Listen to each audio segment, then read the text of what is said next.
سلام برابر، خوش اومدیم به این ویدیو. توی این ویدیو براتون آموزش کاهش لگ میذارم. امیدوارم از این کاهش لگ لذت ببرید.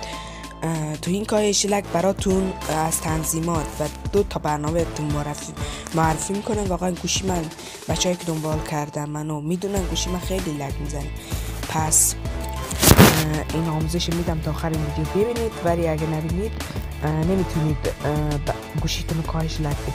پس تا آخر این ویدیو ببینید، بعد بریم سراغ ویدیو. لیتس گو. خب بچه ها، اومدیم تو این ویدیو.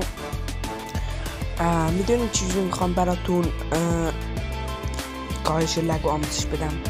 اولیش که باید بریم تو تنظیمات. کاهش لگ از تنظیمات بچه ها بهترین روش برای کاهش لگ. پس اگه خوشتون اومد لایک کنید دیگه، لایک کنید که منم انرژی بگیرم. خب بچه ها میزنیم تنظیم.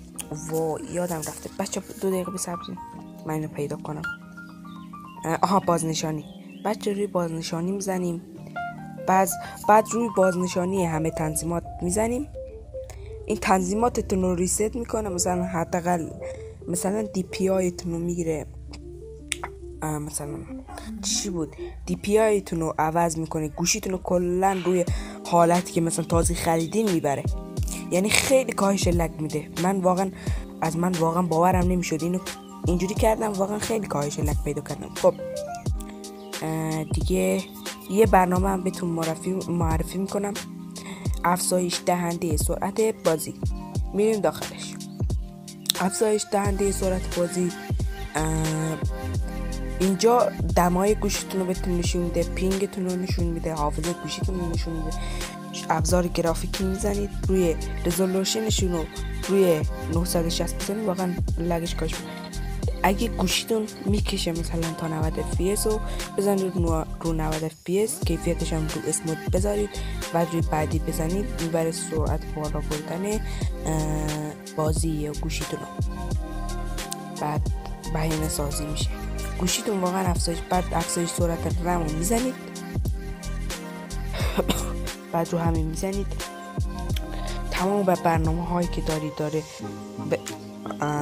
مثلا رمش و تمام چیزاش رو عوض میکنه. مثلا گوشیتون سرعتش رو میبره بالا. بعد رو بازی میبرید همین. بعد رو بازی که بوده یه برنامه دیگه هم بهتون معرفی میکنم، اسمش گیم بوستره. اینم مثل همونه، فقط یکم بهتره. واقعا من اینو دیروز نصب کردم، خیلی کاهش لگ گرفتم.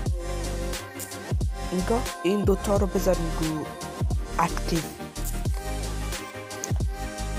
رزولوشنش هم مثل دفعه قبل، اینجا 90 fps بذارید، اونجا 40 fps. اوکی بچه ها، بعد روی این میزنید و گوشیتون رو داره در حال پاکسازی میکنه و کامل شد. بعد حالا میبینید پینگتون رفت رو 14، گوشیتون لگش کاهش پیدا کرد. بچه ها امیدوارم از این ویدیو خوشتون اومده باشه. هر کی تا آخرین ویدیو دید واقعا سود برده. پس مرسی تا آخرین ویدیو. لایک و سابسکرایب یادتون نره. تا یه ویدیو بعد، خدا نگهدار.